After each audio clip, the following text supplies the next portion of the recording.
he never ever sang it the same way twice. So I can sing it however I want.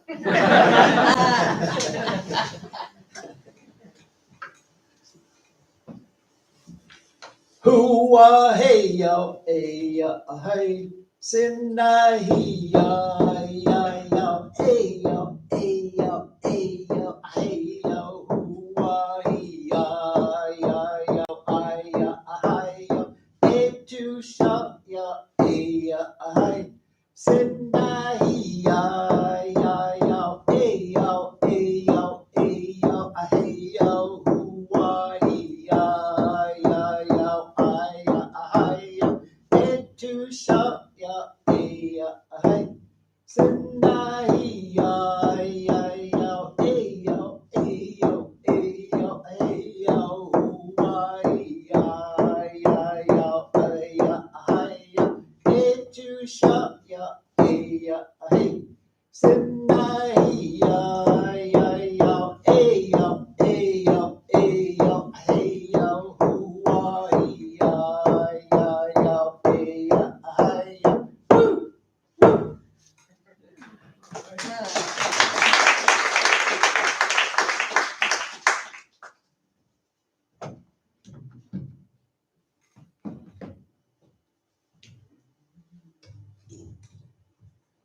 So my father called that his Kwikwasha song, which just means fun. And,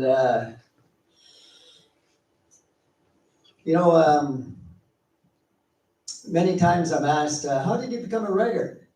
And way back when my wife and I were living on welfare, I asked her, gee, I should, get into school or do something or, embark on some kind of career. And so I said, what do you think I should do? She said, well, you're such a good liar. Why don't you be a weatherman? So I thought about it. Because I'm totally blind, I could only do 2 courses in any semester, so it would take me a lot of years to be a weatherman. So what did that leave? Well, I refused to jump in the political arena, and then so I couldn't be same thing with a lawyer.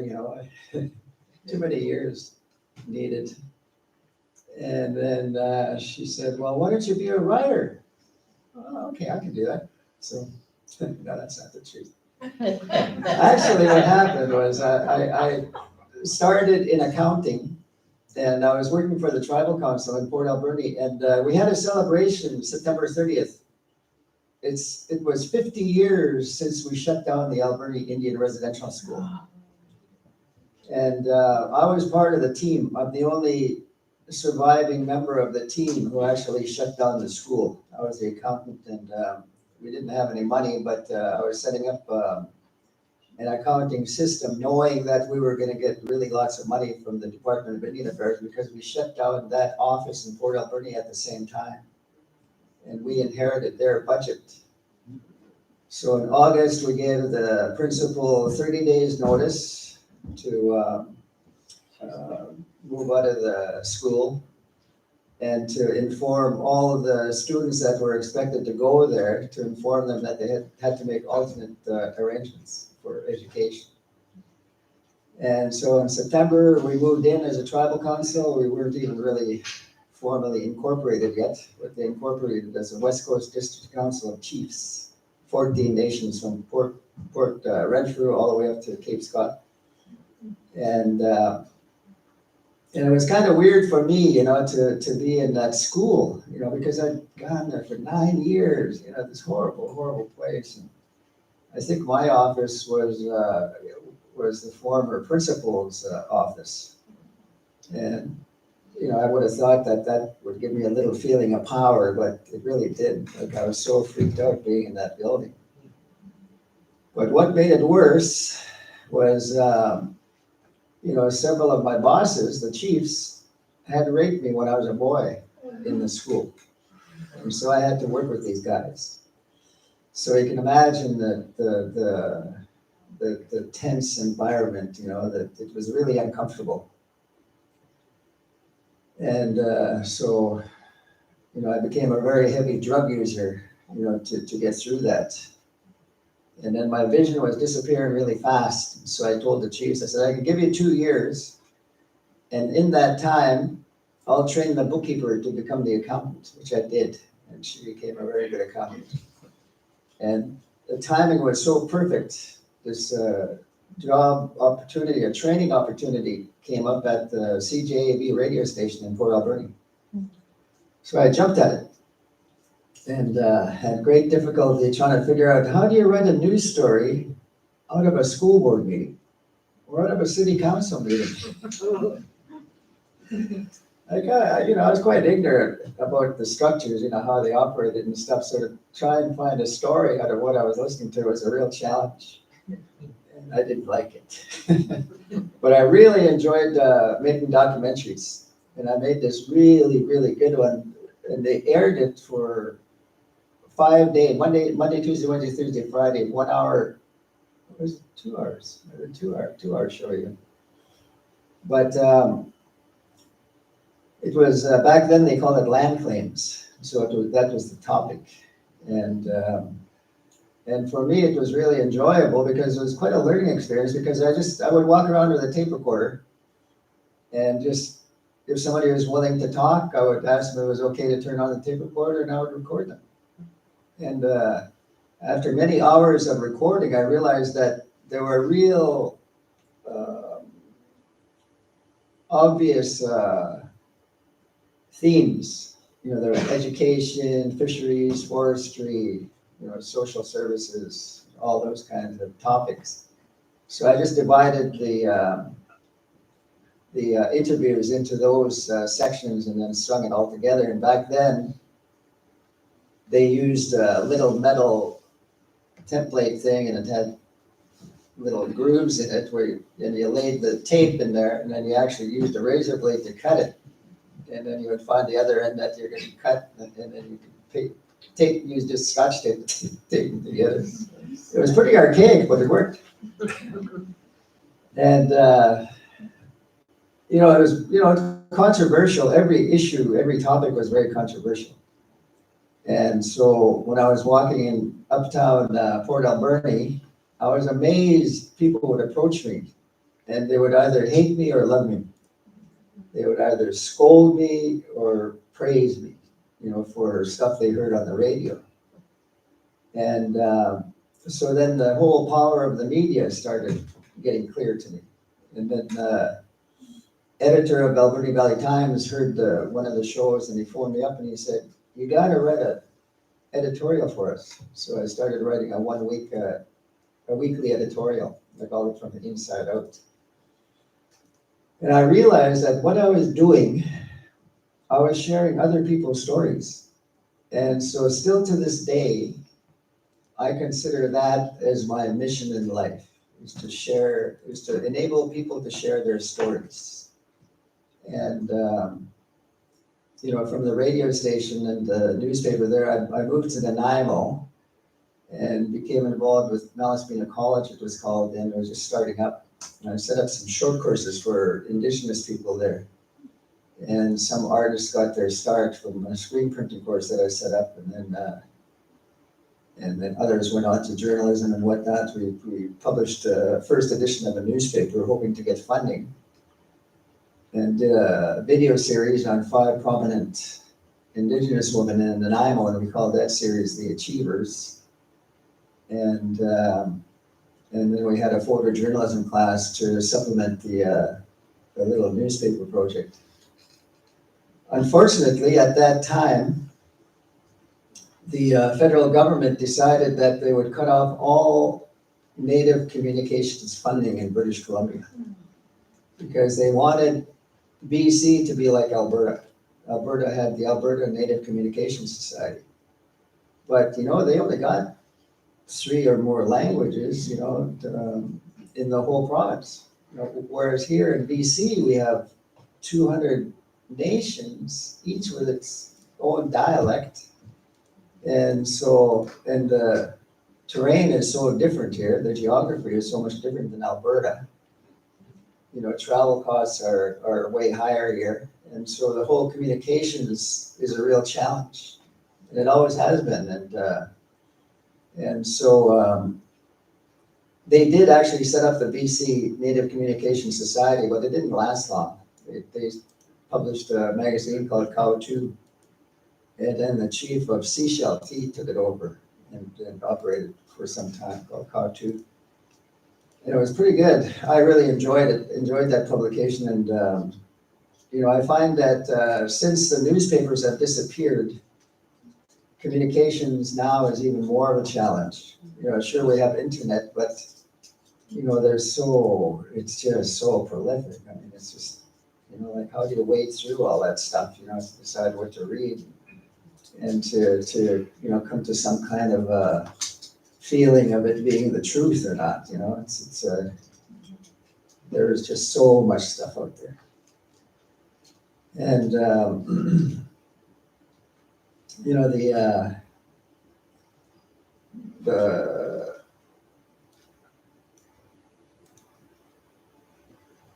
unavailability of funding for communications led me to have a discussion with Joy Leach. Joy Leach was the fundraiser for Malaspina College. And, you know, not too long after I met her, Simon Fraser University stole her away, and she set up the downtown campus, Vancouver, for SFU.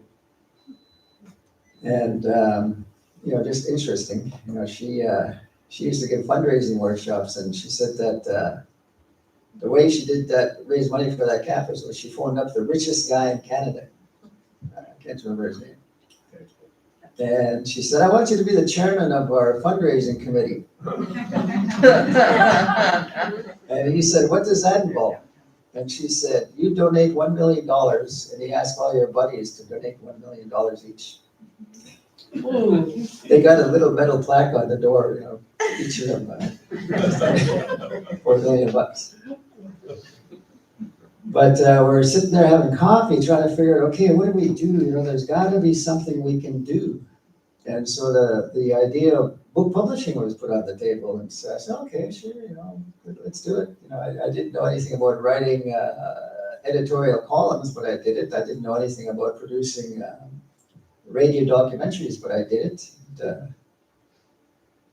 And so Canada Manpower back then was really generous with job development projects. And so we got, it was a large amount of money. I think it was something like $21,000, which back in 1980 was a lot of money. It took us 9 weeks to do a business plan. And so I had to learn as much as I possibly could in 9 weeks about book publishing. And then back then I couldn't find any native authored manuscripts. You know, so what did we do? Well, Ron Smith, who was my consultant, he was friends with Robert Croce, and Robert Croce was a renowned fiction writer, and he was a professor at the University of Manitoba. He retained the paperback rights to his hardcover book called Gone Indian. And it's kind of a crazy story, but I loved the title, and I thought, man, for a First Nations company to be starting up, this is a perfect first book. And then I heard that, Roberta Jones got a hold of me. She was married to Charlie Jones Jr. And her cousin was Stephen Bosesto. And Stephen was famous for the Mr. Magoo cartoon series. And I thought, what a connection. You know, here I am visually impaired, and I'm going to be, you know, working with this guy who's got a cartoon about a visually impaired, bumbling kind of guy. What a perfect match. But all he delivered to me, instead of a manuscript, he sent me cassette tapes. He had interviewed the old man, Charlie Jones Sr. Quisto was his name. That's the title of the book. And so Steve Guppy, who was my editor, him and I transcribed it. And we were sitting there, okay, what do we do now? You know, the timing was so bad for that book because Stephen Bosastow passed away before we could print it. But Steve Guppy and I were sitting there, and Steve says, I got an idea. So there was a stack of typewritten manuscript there, and he splits it in half. He said, you take this half, you rewrite it, I'll rewrite this half. So we were ghostwriters for that book. And then there was an amateur, what would you call it, anthropologist, I guess, marine biologist. He was a fisherman, but he became friends with my wife's uncle, Luke Swan. And the two of them put together a field guide called Teachings of the Tides, Uses of Marine Invertebrates by the Manuisit people. And it was really well done. He did a really good job. And it needed very little, editing, and I just had to add an orthographic key for the pronunciation of the First Nations words. And then somebody had told me that Ellen White, a prominent elder in Snuneymuxw territory, that she had a collection of children's stories. And she was a friend of mine. We used to actually have lots of fun drinking together. We used to laugh a lot. And so I went to see her, and I said, hey, Ellen, I hear you got some children's stories. Can I publish your book? She said, no way. What? I was very surprised because we're good friends now. She said, who gave you that name of your nonprofit society? And so I told her it was actually a woman in Nanaimo who was teaching the Snuneymuxw language, Halkominum language. And I had given her a list of words that I wanted her to translate, and I was going to pick the easiest one to pronounce. So the one I liked was Quonatsit. And Ellen says, well, what did she tell you it means? Joining hands. And Ellen says, she mocks that. She says, no, that's wrong. Quonatsit still means joining hands.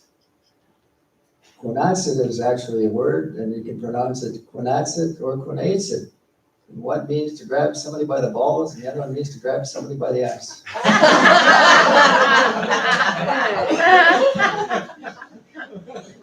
I should have left the name. But I immediately changed it to Quonatsit Media Society, and so we got to publish her book. And that was colossal with it. And again, I didn't get a manuscript. I got cassette tapes. But what was hilarious was when we launched the book, it was really a challenge to capture her words, to get them on paper. It didn't translate very well from cassette tape to paper because she was such an eloquent speaker. But,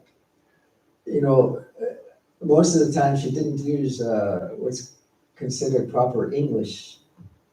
And so it was a real challenge to get it sounding good on paper. I don't think that we did a really good job. I would have loved to have gone back and redone that book. But anyway, we're launching the book. Downtown Nanaimo is an overcapacity room, just full of people, and the plane is late with the books, boxes of books that we're supposed to be selling. You got there like 10 minutes after the event started, and they rushed the books up to this event, and so Ellen is reading, supposed to be reading from her book, and so she's got her book open in front of her, and she wasn't reading at all. She was just telling the story.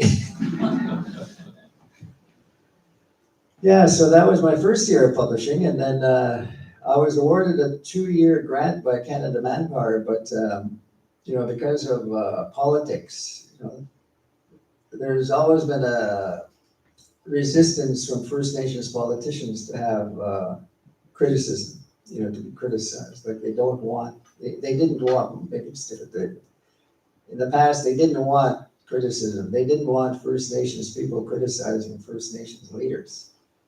And so they convinced the government to cut off my second-year funding. So I was left in a state of bankruptcy. And so I went to Ottawa, see if I could get bailed out. I had no luck there. And then I was talking to a friend from Merritt, and he was a really good friend of Gordy Antoine. So we went over to talk to Gordy, and Gordy could see right away the value of this business. The first ever Indigenous owned and operated commercial book publishing company in Canada. And he said, we can't afford to let this business die. So I'll tell you what I'll do. I'll buy the company from you, which involved just paying off my debts. And then he got an inventory of books in exchange. And he had set up, been involved in setting up the Merit, the college up there, the Indigenous College, Nicola Valley. And so rather than housing it there, like they were so busy there, he got a hold of Jeanette Armstrong in Penticton. And she was running an Alkin Center, Okanagan Indian Learning Institute. And they had the first ever education curriculum development contract with the province of BC, first Indigenous group to ever get that. So they did a kindergarten to grade 11 series. And so Gordy says, got this commercial book publishing company here, you want it? Sure. So they gave me a 2-year contract to manage the company for them and train their people. And we trained so many people. Canada Manpower were just shoveling money into that place. Easily we could have 12 projects going at the same time, teaching people different skills, in different aspects of book publishing. And so they're still publishing today. And the really cool thing is that they retained the name Thetis. Because Thetis is a Halkominum word from Mackerel, meaning preserving for the sake of handing down. So I'm quite thrilled about that. And they brought me up there in, what was it, 2018, I think, or 15, somewhere around there, to celebrate their 30th anniversary of Thetis Books. And I was quite surprised, but Stuart Phillip was there, and he wrapped me in a blanket, and it was blue. I chose blue as the logo color for Thetis Books. So he had this woman make a blue blanket. It was all a surprise to me, but it was quite a thrill. And then earlier, 2005, I was presented with the Gray Campbell Distinguished Service Award for my contributions to the BC publishing industry. And I was so humbled, I was so amazed, this banquet was at the Fish House in Stanley Park. So, not a cheap meal. But there was, the place was sold out. And they, 2005, they each paid $75 a ticket to go there to listen to me talk. And so, I was very humbled, and I couldn't believe it.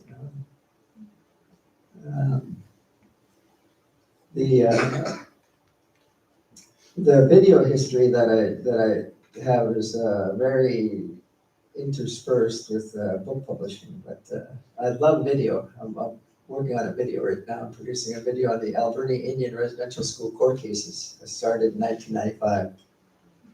They went on right into, pretty sure it was 2000, 2001 or later. But just one plaintiff went through to the Supreme Court of Canada. The majority settled out of court, and I went through court. I was awarded a settlement in the court. And the big question that I'm asking in this video that I'm producing is, was justice served? And I can't, I can't say yes to that. The way that we were treated in court, was just, by a United Church lawyer. The congregation it seemed like they disassociated themselves with their lawyer, and he was a bad man. Like he would sit up in the front with his assistant, young guy, and they would make racist jokes, and we could hear them, and it was ridiculous. And that man is now the Chief Justice of BC. And the judge at the time, Donald Brenner, right after our case was finished, he became the Chief Justice of BC. So was he rewarded? In my opinion, yeah, because when you look at the settlements that were awarded in court, they're so ridiculous, that, I'm sure they were rewarded for saving the church and government billions of dollars. So, that experience was very traumatic, going through court, but, it prevented thousands of others from having to go through what we went through. It was a precedent-setting case, and so where we're at with the show right now is September 30th and October 1st, we did a lot of recording in Port Alberni. And then in 2 weeks or so, we're heading up to Prince Rupert. But before that, the crew will come to Nanaimo, and then we'll do some interviews there. We'll travel up to Prince Rupert on the ferry in Port Hardy. And then we'll drive back to Vancouver and finish up our last interviews there, and then we'll go to editing. But it's going to be a good show. And Defining Moments out of Toronto are developing a curriculum for a school version that we'll be editing. And they're going to even pay for it, which is so cool. Fundraising is a lot of work. Mm-hmm. So the biggest thrill for me in video production was in 1986. I worked with Phil Lucas. Phil Lucas was the best American Indian filmmaker of the time. He worked a lot with a guy named Phil Sampson, who was a famous actor. And Phil got a contract to do a show for Expo. And so I got to be a trainee. And he brought Bob Hurry from New York to help us, like Phil brought him to help teach us. And Bob Hurry was a production manager. And Independence Day was awarded the Oscar for Best Special Effects. And Bob Hurry, Bob Hurry was the first person to be thanked by the guy who accepted the award. And then Phil did a show called I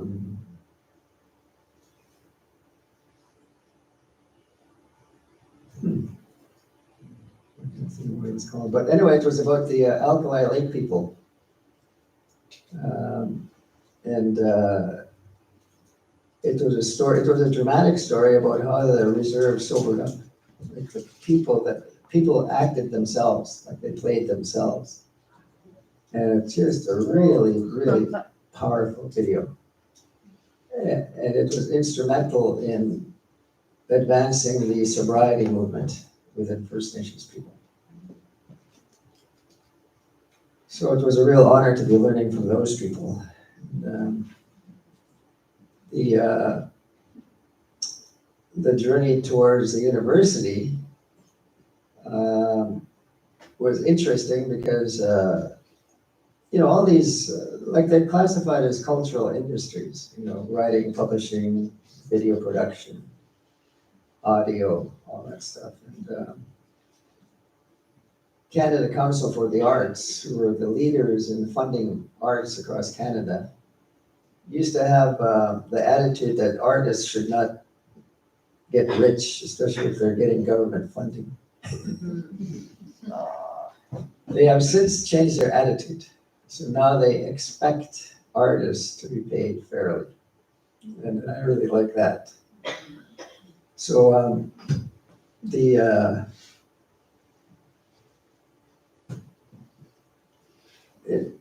Explorations program was one of their programs into the I think they were going until 1990 but it was a hodgepodge. There was a lot of really negative news stories about these wacko projects that Canada Council was funding.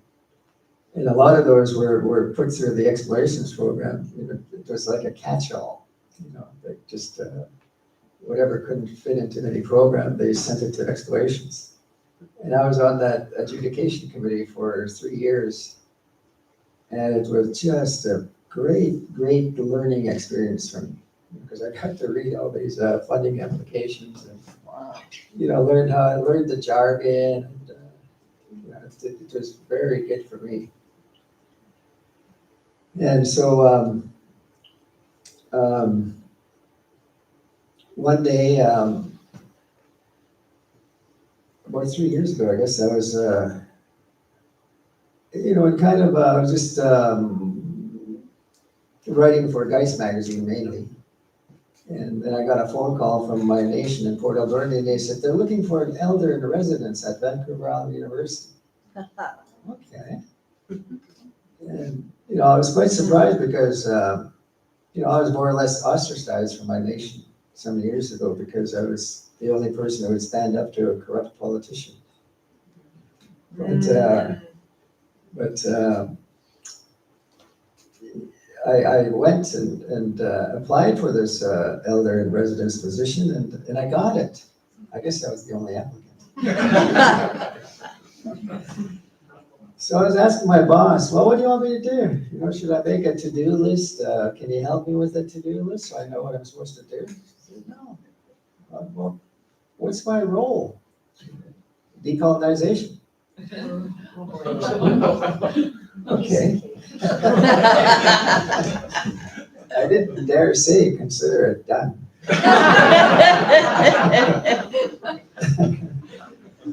But,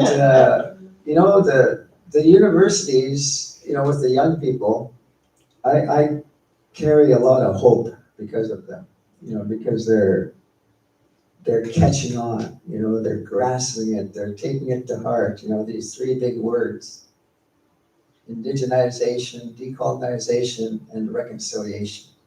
They are big words, and they're life-changing, they're nation-building. There's really nothing negative that can or should be said about them, because they're such positive paths positive journeys to embark on. And, there's a lot of work being done in the area of reconciliation, but there's not a lot of calls to action being completed, from the Truth and Reconciliation Commission. So there's still a lot of resistance, on making ethical change in this country. And, the students at Vancouver Island University have really become busy with indigenization. There's NBA games, they call it, that started several years ago, and there's 4 or 5 universities that compete. They have these teams that compete. They're all NBA students. And so December 1st and 2nd, it's at SFU. And so the theme is decolonization. And so they've been interviewing everybody they can to get feedback on what is it, or, what can be done, And I think they're going to have a pretty good presentation. They invited me to go to SFU with them, so I'm going to do that. So I suggested to them that they have a song. And so my son-in-law, who's a song composer in Tofino, he was in a sweat lodge and he came up with this chant. And so he gave me permission to use it. And then his wife, my daughter, added some ideas for how to make it into a complete song. So I'm going to work on it with these students. And the faculty of management at Vancouver Island University will have their own Indigenous song. Nice. Yeah, it's kind of cool. And the role that I play there is, mainly with students, but there's a lot of faculty that I engage with on, different policies and whatnot. And a lot of what I do is listen, and I'm certainly no kind of counselor or anything. I don't ever profess to be, and I don't want to be, but I'm a good listener. And I think in a lot of situations, that's what, faculty, staff, and students need, is just somebody to listen to them. So I really enjoy it. It keeps my mind active. It keeps me busy. I'm starting up a podcast called Uncle Randy's Bubble. because my title at the university is uncle. So the male elders were called uncle and the females are called auntie. And so I connected with the lady in Camel River who did artwork for the animation for Gord Downey Jr. And he did that show on the young Native student who ran away from residential school. So she was willing to do some work with me on this podcast. So I'm really grateful for that. It's because we'll need a website and to house the podcast, and then I want to add some archival material in there. So so retirement.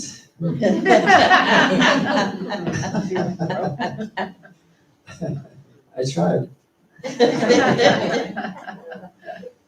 But for me at my age right now, it's all about fun. I mean, just being here today, for me is fun. And my mission is to share other people's stories, plus my own. And I share my own horror stories in the hopes that kind of history will never be repeated. Because it's very shameful what took place. And it was all across the country. And, so that term reconciliation, I think, isn't all that appropriate for what we want, but I can't think of another word. But the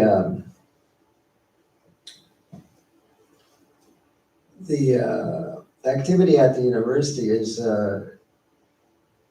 very gratifying for me because I've done so much of that, so much of what the students want to do, and I know I can be really helpful to them.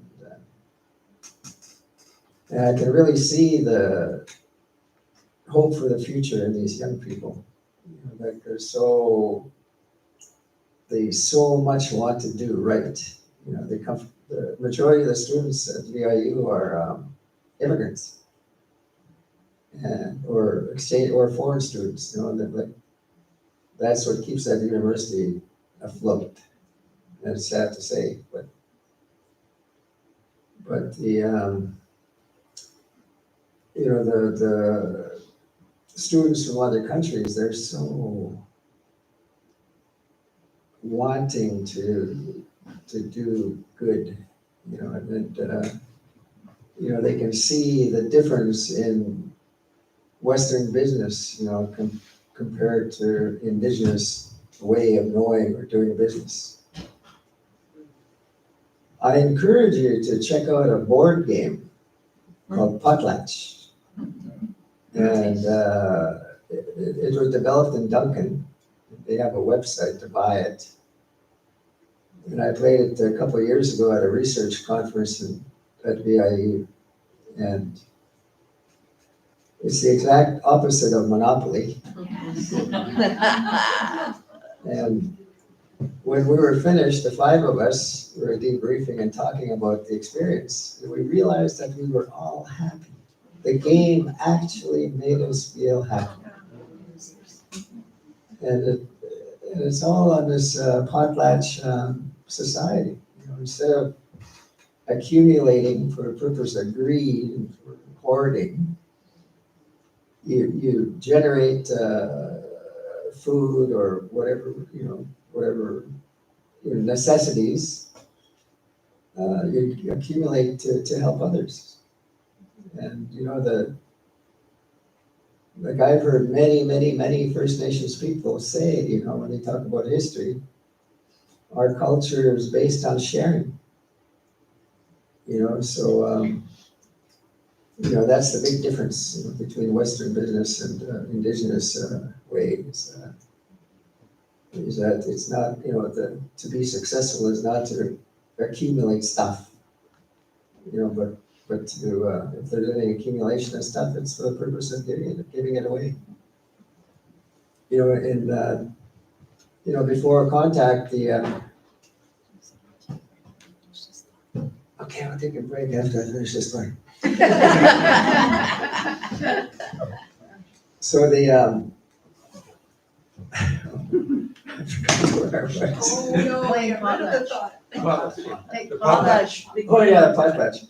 So before contact, there was only chiefs who were allowed to host the potlatch. And 4 days, and everybody had a place where they sat. Children were not allowed in there.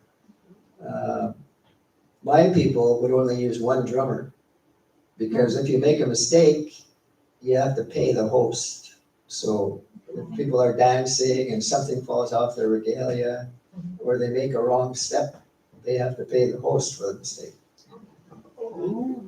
Yeah, so, but every song was a prayer. Over the 4-day period, every song they sang was a prayer. And over that 4-day period, the chief would give away everything that he owned, everything, even his canoe. And the way I look at it was that they had such faith in their territories that they had no fear of leaving that potlatch with nothing, because they knew that their territory would provide their necessities. Break time.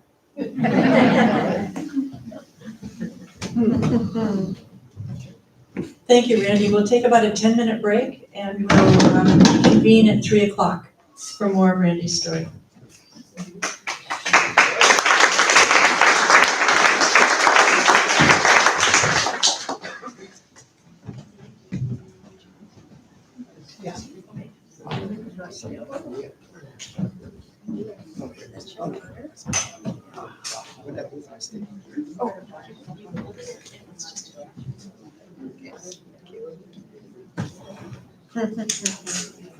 Very good.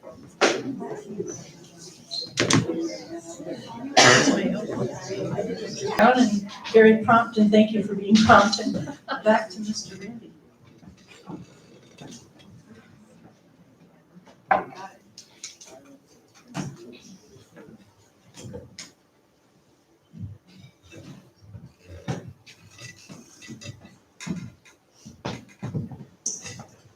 Uklamashla wiki kasi tsashalata. My mother was Martha Fred, my father was Martin Fred. I don't have a traditional name, but I have a name. Wiki Kasi was given to me by one of my teenage granddaughters. And it means no eyes. I like it. The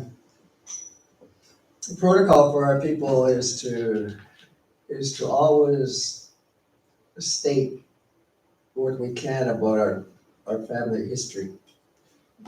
And so I have roots here in Comox. My grandmother, Sarah Bill, walked over the mountain with her father, 2 sisters, and a brother and a mother. And they settled on Sashad land. And they were running away from a nation that was not too far away, whose intent was to take slaves from Comox. And so my grandmother, Sarah, she married Tom Tucci from Ukilit, who was the eldest of 13 boys.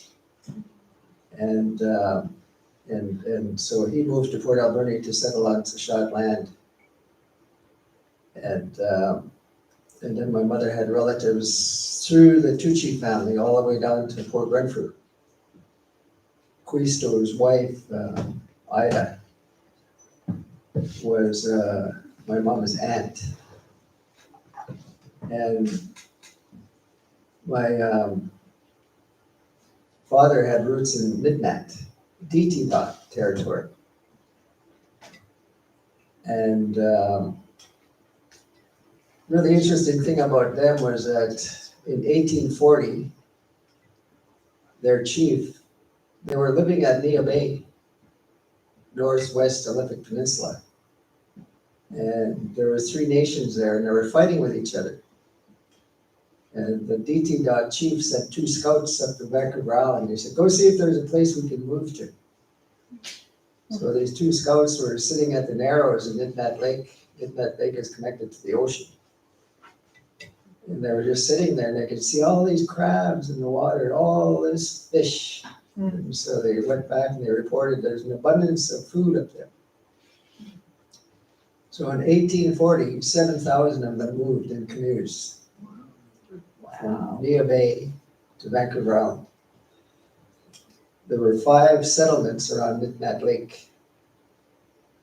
And there was one at Port Redford. So the Panchidot people, they're the same as the Ditidot. And then the other one was Lake Cowichan. So Lake Cowichan, they speak, those 3 nations speak the same language. And Lake Cowichan is one of the smallest nations in Canada, but they have the highest percentage of people living on their reserve, 100%. All 26 of them live on their reserve. Yeah, so they're my relatives, and then my dad's sister Emma married Wilson Bob Sr. He was a fisherman. He was the chief of Stanawis, now in Nanush. And so my relationships go all around, like it's a big circle around the island. And my dad was a commercial fisherman. And so a lot of times we lived in places by ourselves, way out on the west coast, Broken Group Islands, Deer Group Islands. And we were living in Dodgers Cove, we called it. The 2 little islands made this little cove 3 miles outside of Banff. And my dad would head out at 3 o'clock in the morning, and I'd be sleeping by the time he got back home every day, fishing. And so I didn't have much of a relationship with him. I didn't really know him. And so I guess it was May. This boat came into the harbor, beautiful, beautiful shiny boat. And these 2 guys get in the skiff and come ashore, and my mom went down to greet them. And I was hiding behind her, and one of them said, "How old is that boy there?" And she said, 5. She said, "Well, they were RCMP officers." And he said, "We're coming back here in September, and if that boy is here, I'm sorry, but we're gonna have to haul you off to jail." And I don't ever remember seeing that as a law, that First Nations children had to attend a residential school, but it was considered a law. And my older brothers and sisters, they were not allowed to go past grade 8. And that wasn't written down anywhere, but it was just accepted all across Canada that First Nations kids were not encouraged to continue school after grade 8. So all my older siblings, they were finished school after grade 8. The school became just a residence. So there are kids all the way from Stewart, way up north of Prince Rupert. All along the coast, there are kids sent to that Alberta school. And the result of that was that, I have friends all along the coast and, up north. And, and the other positive thing was that we all spoke English, so we could talk to each other. Whereas if we didn't, it would have been a much different situation. But my dad had a needle stuck through his tongue twice being caught speaking our language. And so you can imagine how that affected his attitude towards our language. He would not allow our mother to speak our language when he was around. But back in the early 1950s, there weren't a lot of people speaking English. Everywhere we went, nobody spoke English, so we had to know our language. But we couldn't speak it in my dad's presence. And then it got so twisted that, we'd be tying up at a wharf in Bucleod or Banfield. And, my dad would be talking to another fisherman in our language. And then many times it came up where the other fishermen would ask my dad, does your boy speak our language? And he would say, no, he's a dumb Indian. And, meanwhile, he didn't teach us the language, so it was it was like being hit twice. And so, I'm at a point now where I'm proud to be First Nations, but when I was in the residential school, I was not proud. I was very ashamed of being First Nations. My uncle had a dance group there. He was a maintenance man, George Clissie, and there's kids from up north. He was teaching Tshishad songs and dances to, and he approached me one day and said, "You're Tshishad, why don't you join this Tshishad group?" And I just refused. I didn't. It was just this whole shame, and that shame was really prominent in just life, because the sexual abuse in that school was so rampant, that the people that they hired were pedophiles. They were just twisted sadists. There was people kicked out of the RCMP. There was people with dishonorable discharges from Navy and whatnot, and they had complete control of our lives 24 hours a day. And they took advantage of the situation. The judge in the criminal court case for Arthur Henry Flint and Boreal Bernie, he said, that school was a haven for pedophilia. And it wasn't just the male supervisors, it was also the female staff that were twisted. Like when we were in court, when we were suing the United Church and the government of Canada for sexual abuse, there were so many stories that came out, and it got to a point where there was no shock value anymore, because, after hearing so many stories, horror stories, it just, it doesn't deaden the senses, but it does something, like it doesn't make it more acceptable. It doesn't, but it's just this, it's sad. It's really sad what, how abuse can affect males and females. We're affected the same. And, I spoke to many women, especially Indigenous women, who were abused, and they felt the same way I did. They were carrying shame that they should not have been carrying. It wasn't our shame to be carrying, it was the perpetrators. They're the ones who should have felt shame, but they didn't, of course. And for me, that's been the toughest emotion to try and figure out, the shame. I have relatives who committed suicide, and I know that they were all sexually abused. I attempted suicide twice in 1970, and I don't know, it's just this ongoing death wish, like getting drunk, blacking out with alcohol was like death, because there's nothing. You black out and there's absolutely nothing. You just wake up all of a sudden. And, of course, you feel full of shame, wondering, oh, what did I do last night? What happened last night? But that little brief moment of blackout, to me, was like death.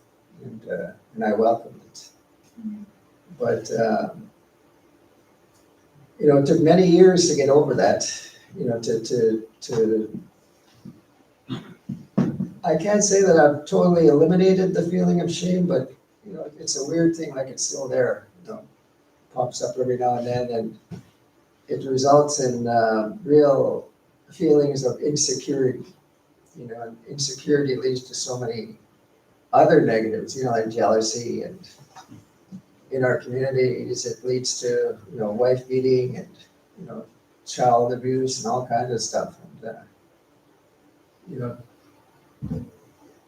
it seems to me that the majority of our population are on some kind of a path towards healing, which I think is a really good thing. And I can see the improvements in our people, just over the last couple of decades, the attitudes really are changing, and society at the same time is changing, attitudes towards us. We're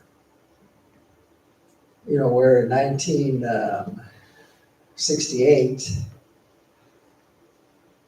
I had the highest marks in my payroll accounting class. And it was just this accepted practice that when the recruiter came from the oil rig company, students with the highest marks would get the first interviews. And because I had the highest marks, I was the first one to be interviewed by this recruiter. And I went into the office and I didn't even sit down, and he said, "Get out of here." And I ended up being the last one in my class to get a job. The vocational school at the time was very effective at getting people work, helping people get jobs, and we had a really high success rate. But I was fortunate that the BC Forest Service, the provincial government, had taken on affirmative action without any kind of papers being written on it or anything. There was no policy change or anything, but they just took it upon themselves to hire minority groups from minority groups. And so my first job was a whopping $3.13 an hour. But it felt really good to have a job. There were so many interviews where I was turned down, and I knew that racism was my main obstacle. And so to go from there to being called uncle on a university campus is such a drastic change. It's a positive change. It's so different. And to be treated with respect is so different. I like it. Yeah, so I think working together, we can change society. We can make positive change. We can make improvements. And it starts within ourselves. It starts with our own heart.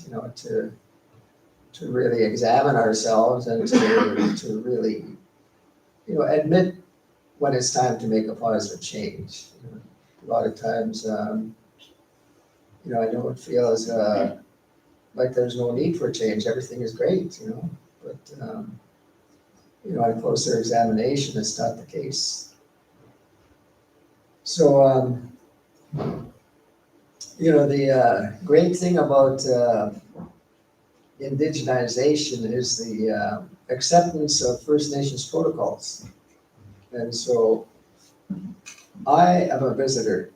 I am a guest within Snuneymuxw territory where I live.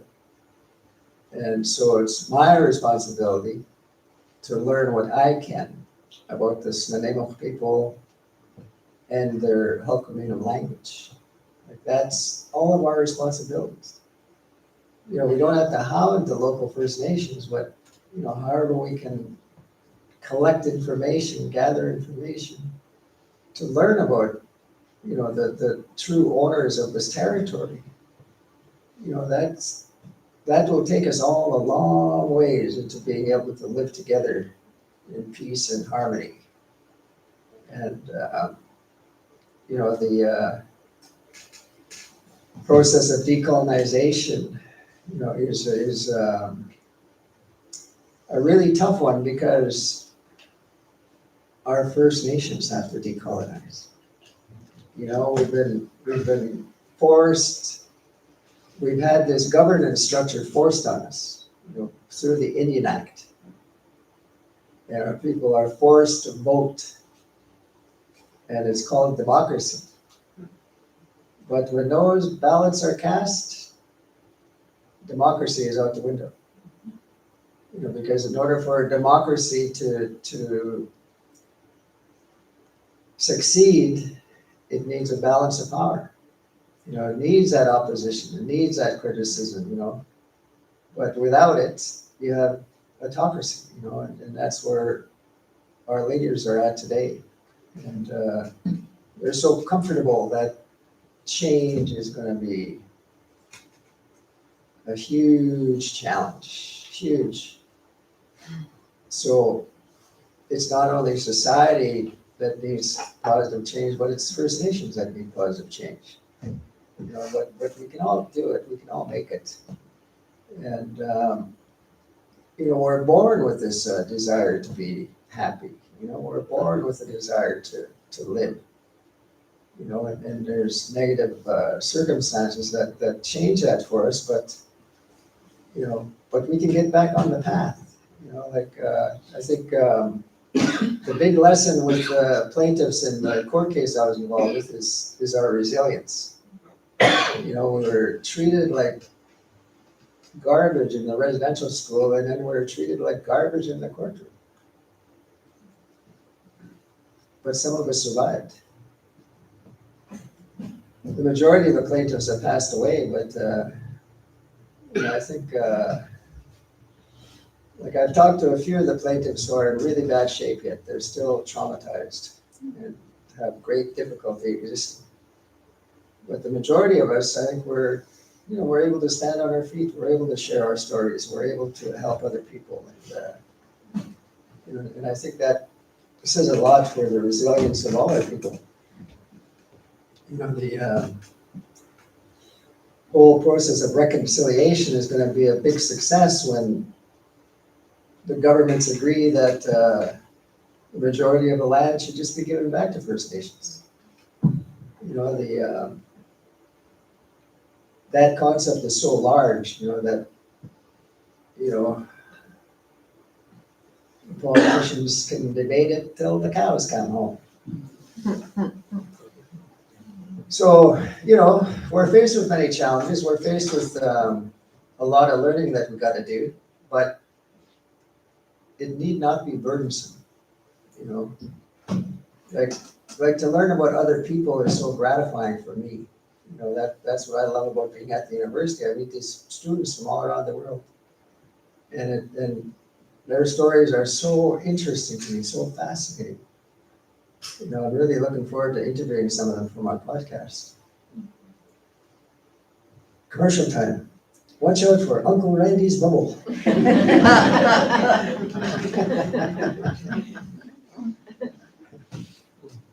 So how are you doing for time? Great. You probably could have another 15, 20 minutes and Oh, then we can okay. have questions. Or if you're ready, we can have questions. Yeah, let's see where we end up with some questions. Okay. When you take the microphone, you're gonna see a black dot on it. Yeah. If that black dot is facing your mouth, we're good. Okay? Who's first?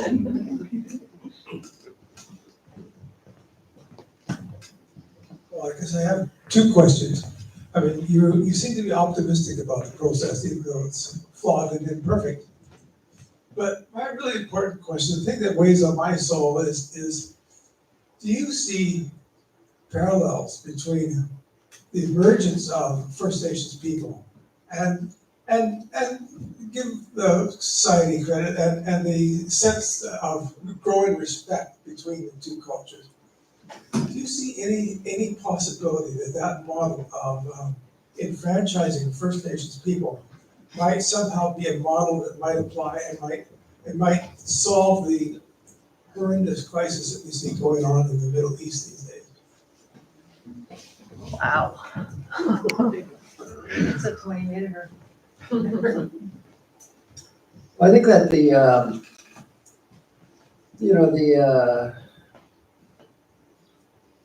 virtue of respect is a necessity. You know, it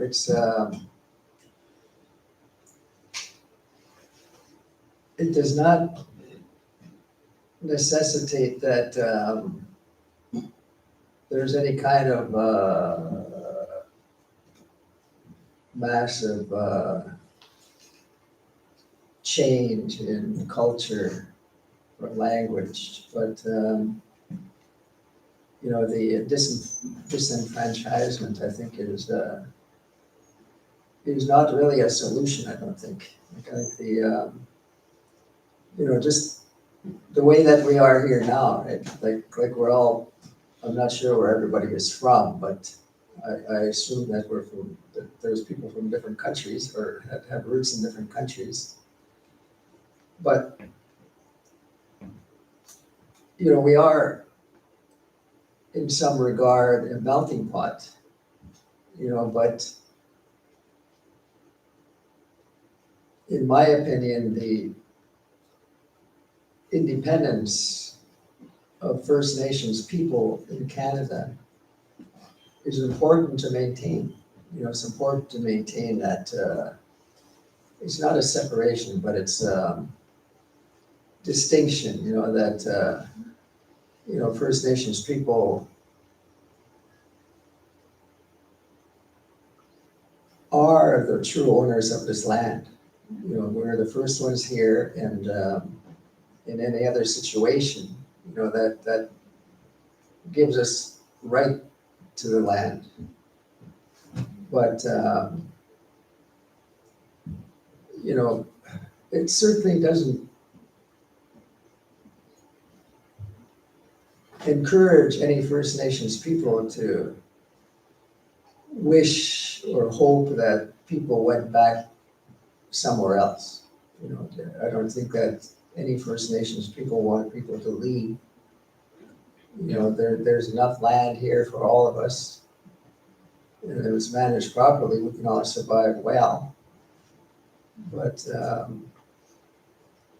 I know that the whole concept of Indian reservations has been a real stickler for people.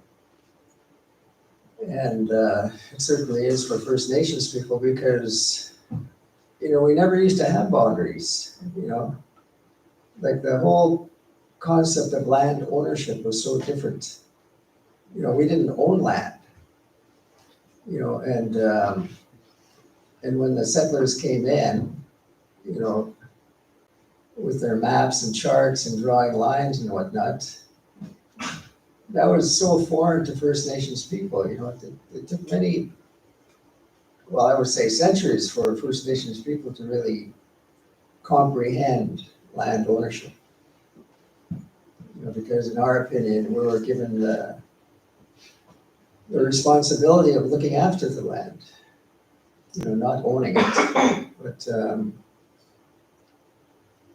and then when you look at the different political structures, does it mean that we want to become communists? No. Does it mean we want to be socialist even? To a certain extent, maybe. But that's not for me, right? Like, I do everything I can to stay out of the political arena. And I know everything becomes political, but, as much as possible, like I do my best to stay out of that arena.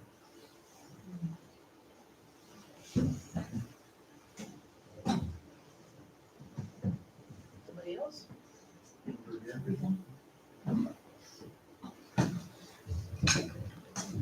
Yes, about 10 years ago, I went to Vancouver to listen to a couple of days of the TRC hearings.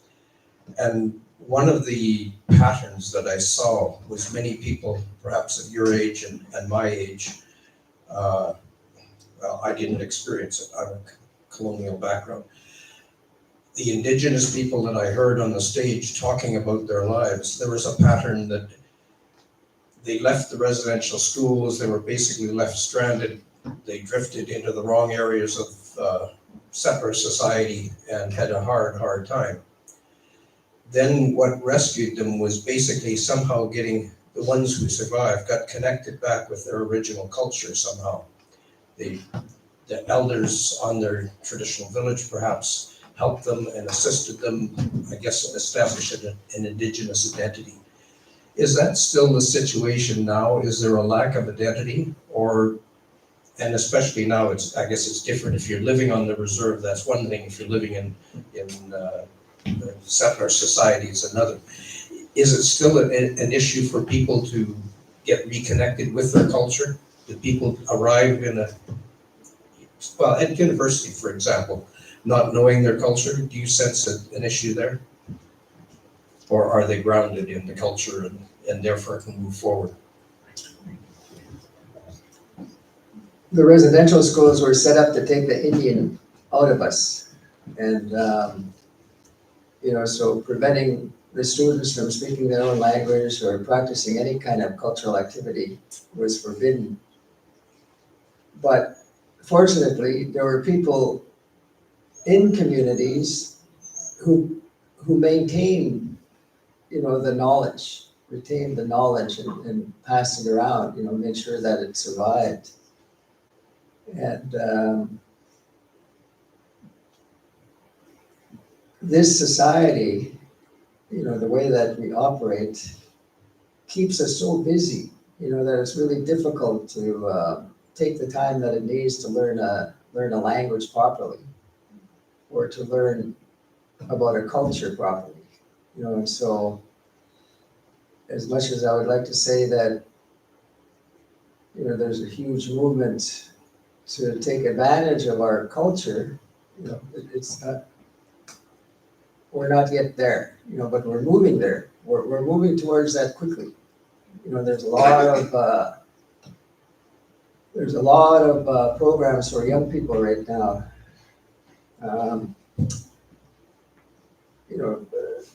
To help young people to learn their own language and culture and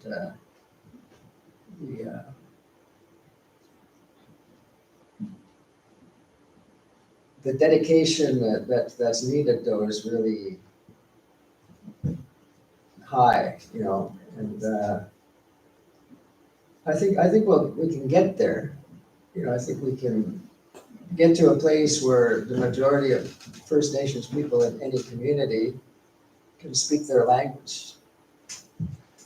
Nemo, right now, today, have no fluent speakers. Every nation is getting close to that. So the efforts that are being put into the language today are really, really necessary. Because with no language, there is no culture. We need the language. And the language is so land-based, that a lot of our history is just carried through the language.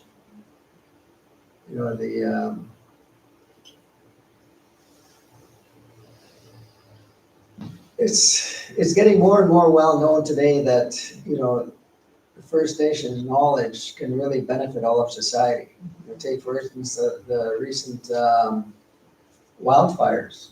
They admitted that, First Nations people managed forests in the past, and so the provincial government wants to take advantage of that knowledge for the safety of the people in BC.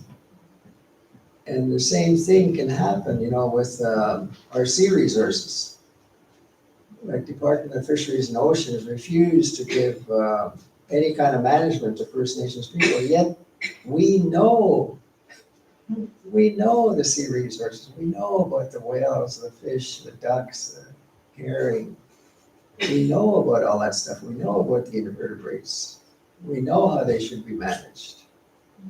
And if our people were given that control, our sea resources would be in much better shape today. But it just comes down to that, that authority, that the power, difficult for Department of Fisheries to let go of. But they did it in Washington State. The Judge Vogt decision gave First Nations people their 50% right to all seafood harvesting and all management. Every dollar that's put into a budget for any kind of seafood management, 50% of it automatically goes to the First Nations. So their focus for the last little while has been habitat restoration. And we desperately need habitat restoration on this coast. And, if the First Nations people were given even a small fraction of the management budget, I know that much of that would go into habitat restoration, because that's a real priority today.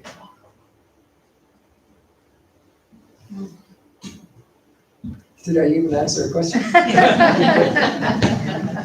a hand up here too. Heather, Yep. there was also a hand up over here.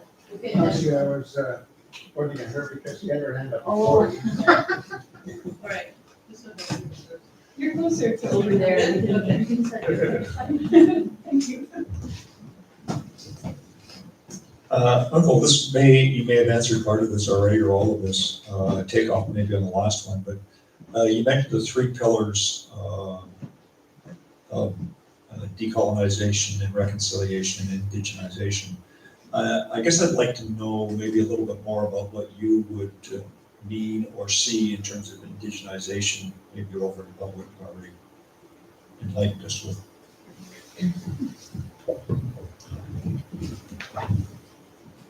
So at VIU, we're starting small, with naming of,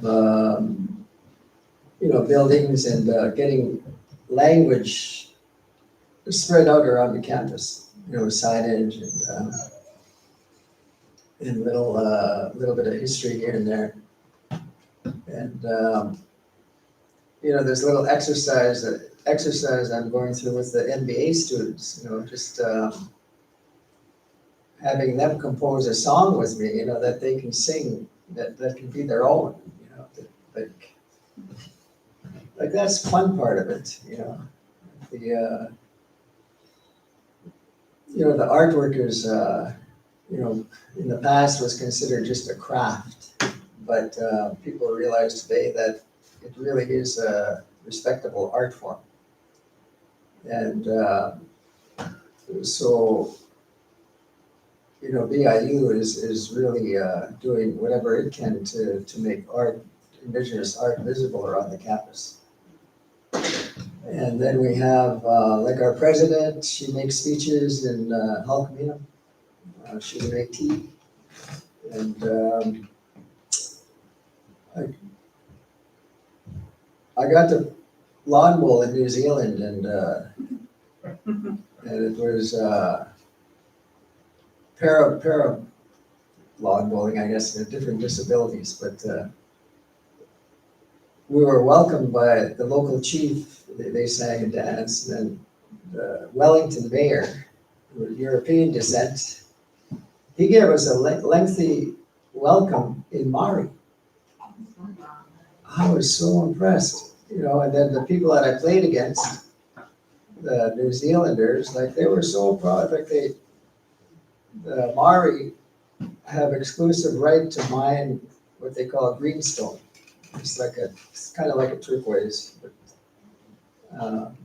only they are allowed to mine it. And so some of the guys I was playing against, they were so proud of their greenstone, right? They'd have me touch it and stuff. And they were so proud of the language that they did, the Maori language that they knew.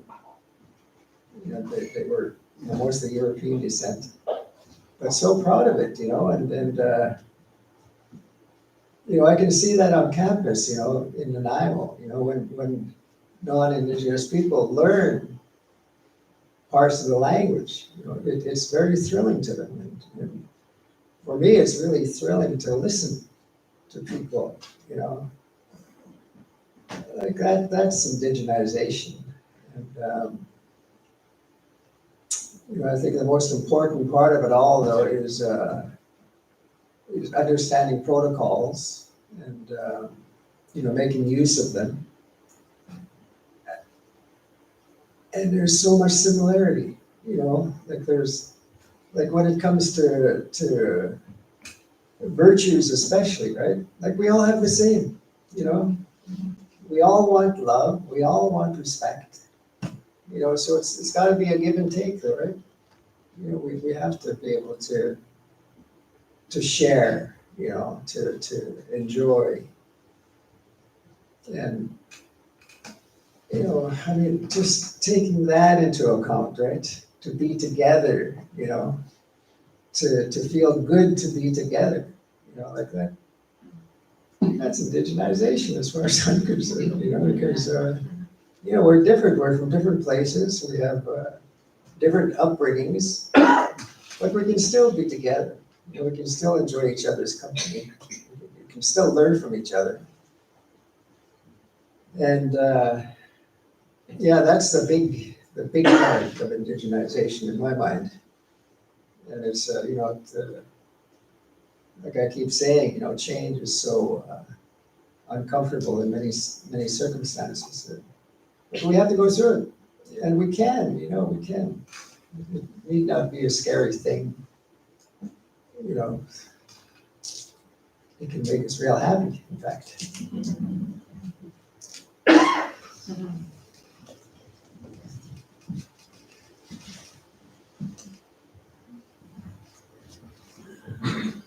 Hi, Randy. Thank you so much for your generosity today. My name's Izzy. Does this sound funny or is it just because it's okay? It's okay. Closer to you. Closer to my mic. Okay. Thank you. Black dot. Okay. I am a very shaky public speaker, but I'm going to try it anyways. Thank you. I grew up most of my life on Treaty 1 territory. I'm of settler descent. Icelandic on my mom's side and French on my dad's side. And I guess my question kind of had to do with, at the beginning you spoke about the documentary that you did where you highlighted 5 Indigenous women. And when I think of the Indian Act, I think of it as a piece of legislation that was racist, but was also incredibly sexist and carried some heavy patriarchal values that eliminated the value of matriarchal lineages and removed status from women who married outside of like marrying Indigenous men. And I was wondering if you could speak a little bit to the importance, I guess, of empowering women, Indigenous women specifically, in the process of reconciliation. Yeah, I think that's my question.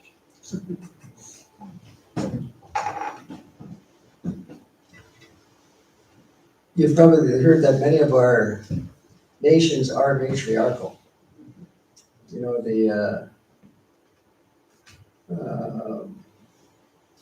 There's a bit of controversy around women being chiefs. Of course, it's male politicians who say we would never allow females to be chief, but that's wrong. My late mother-in-law, she was a hereditary chief of Manusa out at Hot Springs Cove.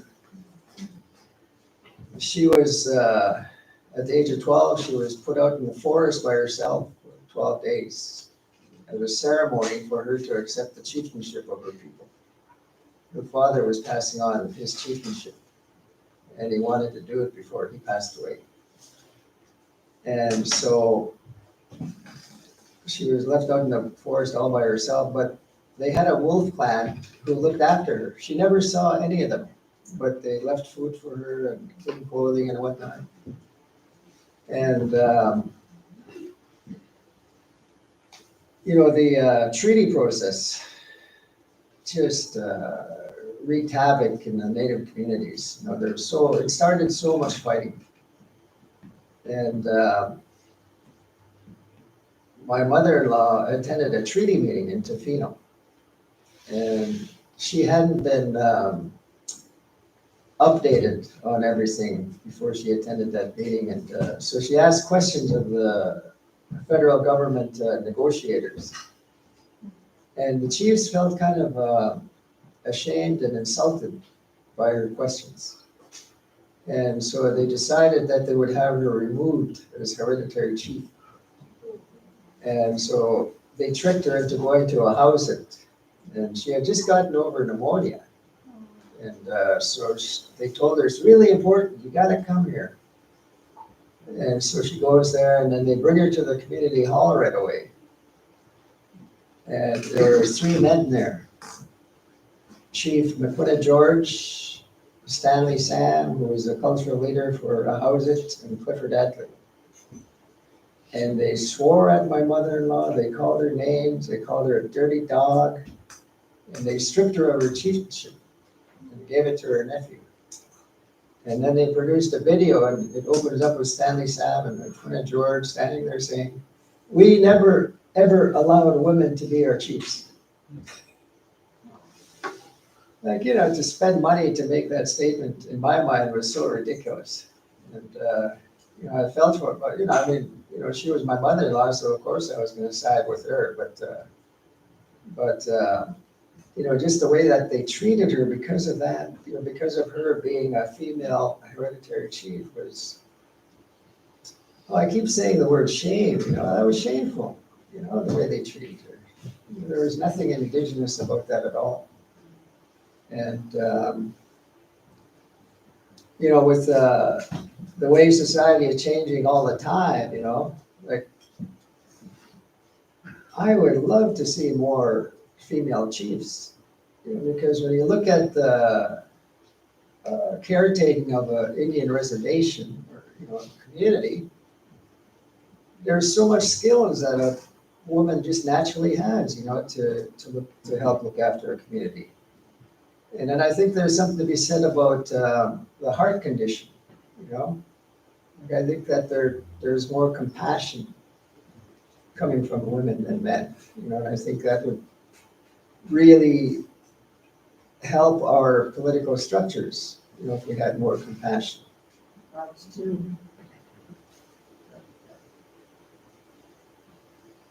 Anyone else?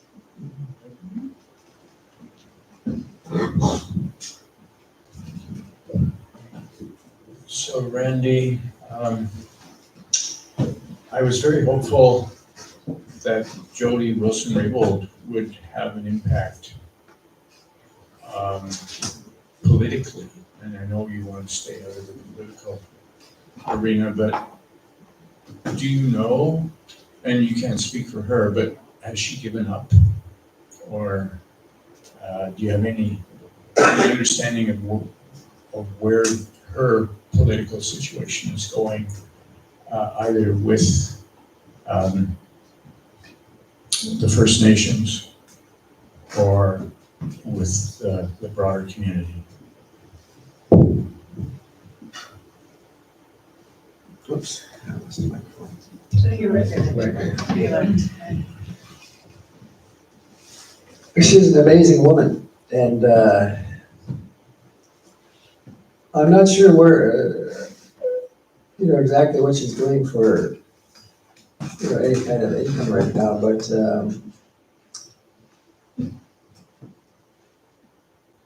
I think whatever she contributes to society in the way of her thoughts through writing is going to benefit us all.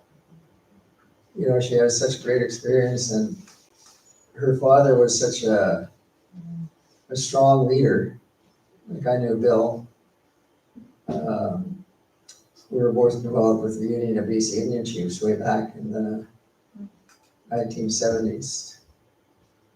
And yeah, I was really disappointed that he didn't continue in, you know, the capacity that he did with the Union of BC Indian Chiefs, because I think he could have made positive change a lot quicker. But unfortunately, he was stabbed in the back. Like, at the Constitution talks, he shined. Like, he was so eloquent. Like, he was famous for saying, I have 2 daughters and they might want to be prime minister of this country. And it almost happened. Too bad it didn't, but you know, there's still time. Yeah.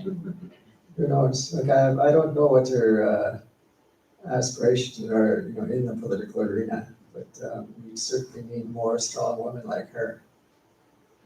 And you know, there's others, you know, like there's Cindy Blackstock, who's just doing amazing things with never giving up her battle for children on reserves. If you go to definingmoments.ca, I'm interviewed on there in a podcast with Cindy Blackstock. The 2 of us were interviewed together.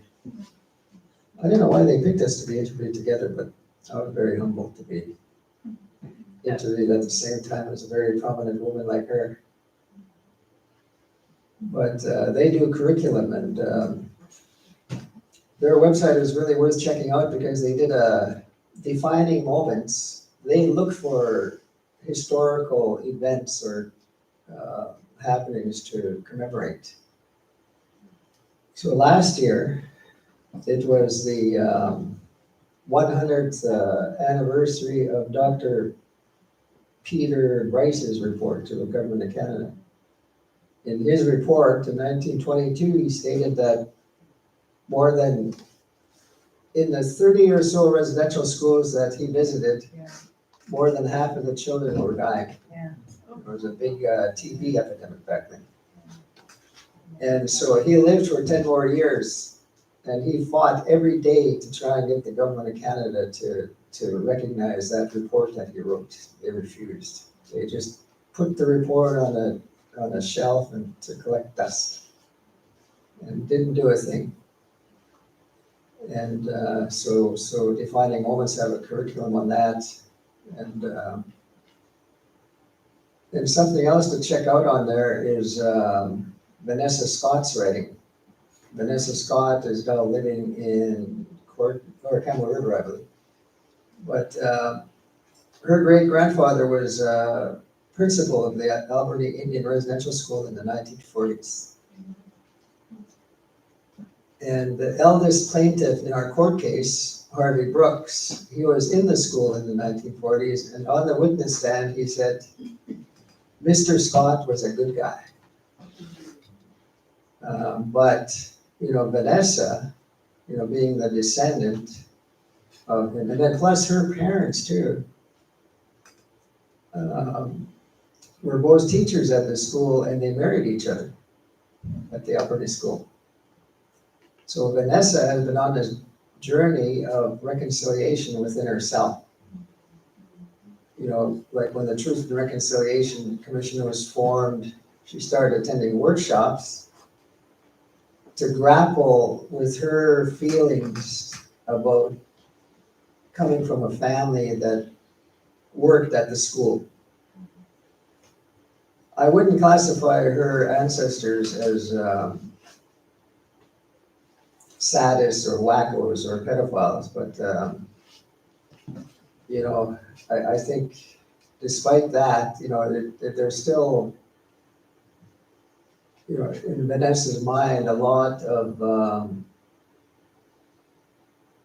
feelings that she has to deal with, and live with. And, I can really, I admire her for going on this journey that she's going on. But yeah, she's got some good writing on Defining Moments website. And they're going to do a curriculum for our Alberta Indian Residential School court cases video.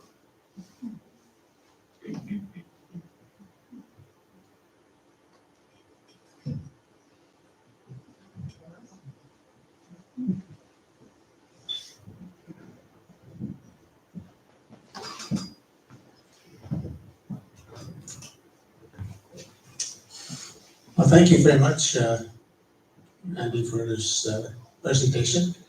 I'm from northern Manitoba, with the Métis Cree people. And I got my status back. I used to be Cree Métis, now Métis Cree.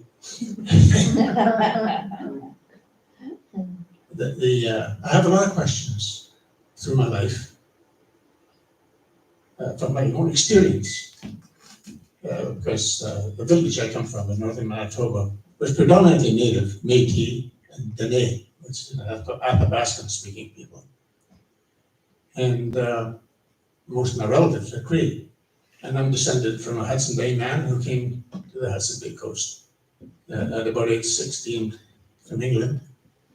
And he had 2 wives under what they call a field marriage.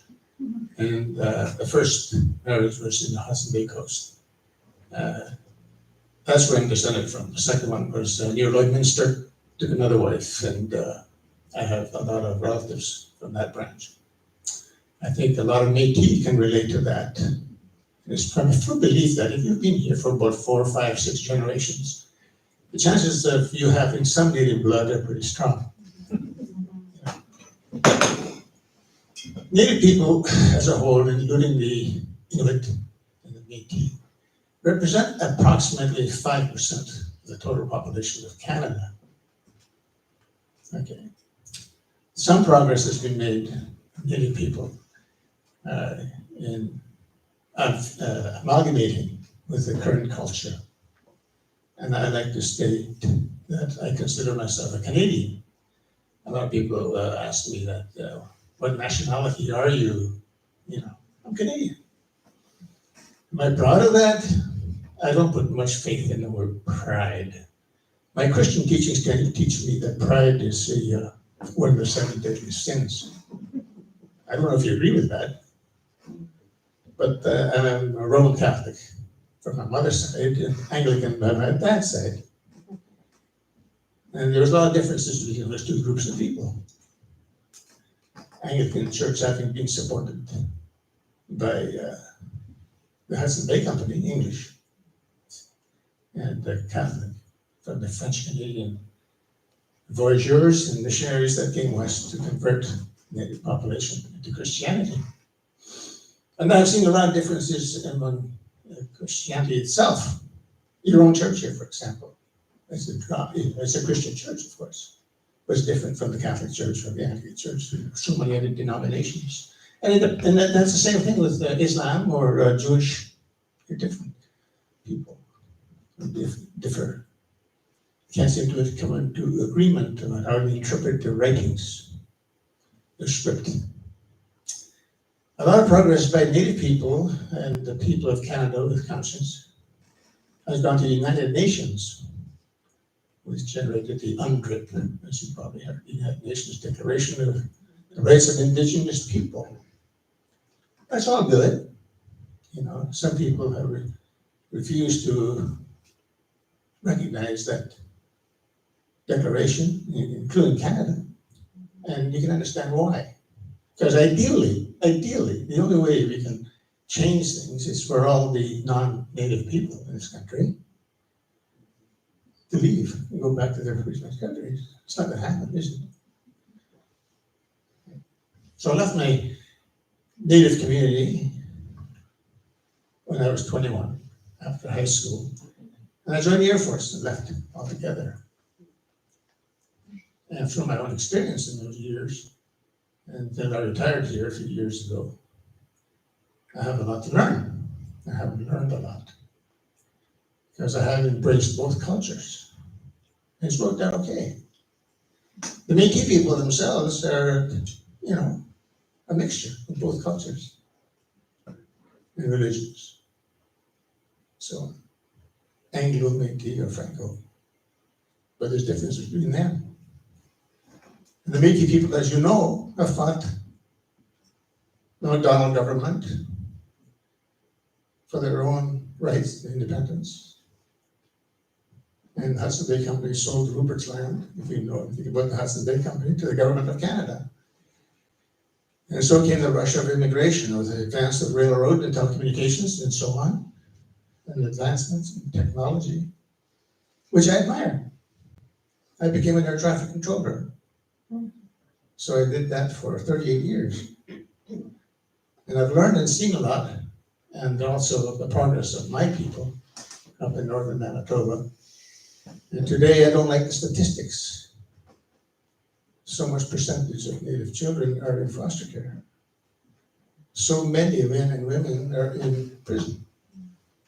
There is so much alcoholism, drug use, and suicide among my people.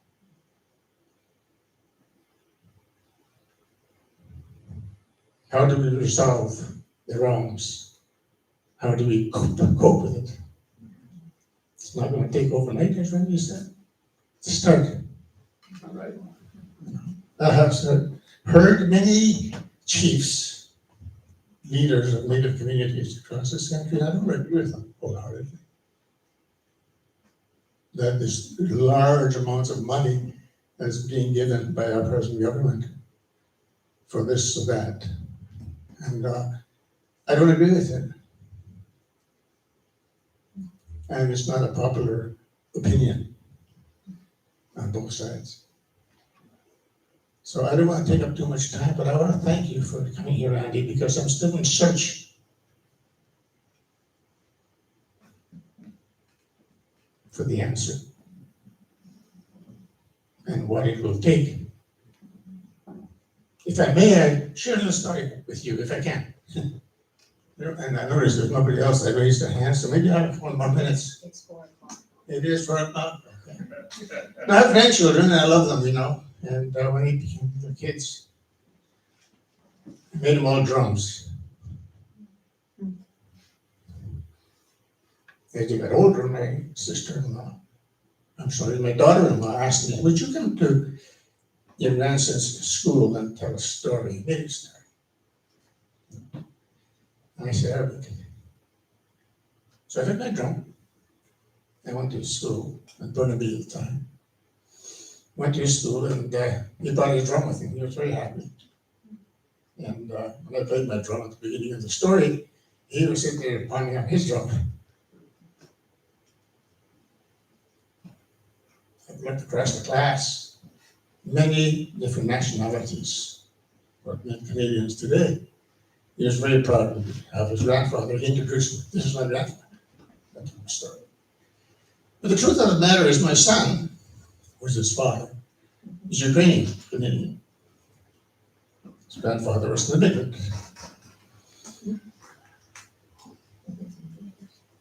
They divorced, and the present wife had married, and I adopted him. And he married a Chinese girl from North Vancouver. So my grandson has no native blood at all.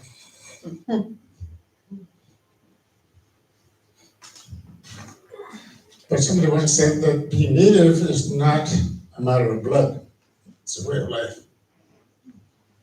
And I thank you for that. That's all I have. Thank you. Thank you for that.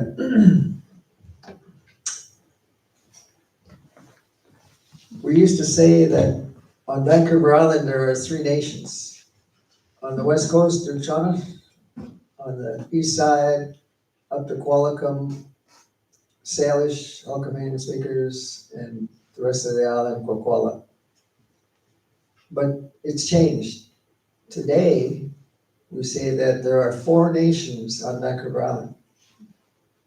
The Nu-chal-nuth, Salish, Kwakwala, and Métis.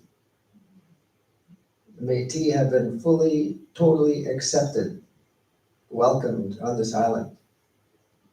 And like they're a nation without land, but they're a nation. And they're very well respected.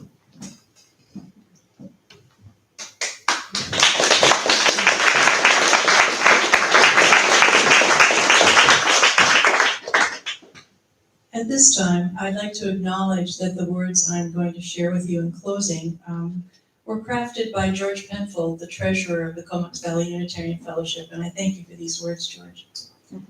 On behalf of the Comox Unitarian Fellowship and our guests, we thank you for your presentation this afternoon, Mr. Fred. As descendants of settlers and as current occupiers of unceded territory, it is crucial that we come to a clearer understanding of the consequences of our forebears and our own actions and inactions on First Nations peoples and their traditional territories. Our framing and understanding of reconciliation is otherwise uninformed. You moved us further along that path to understanding this afternoon, and for that we are grateful. Thank you, and as a token of our appreciation, please accept this honorarium. Thank you, Mr. Wright.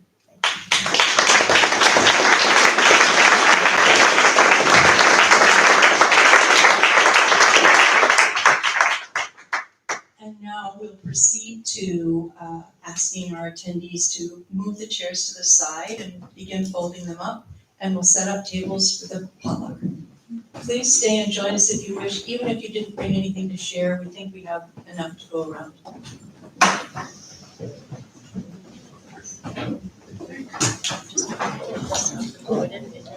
Card, wow, for you.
George, do you want to help me move this table? Stand up.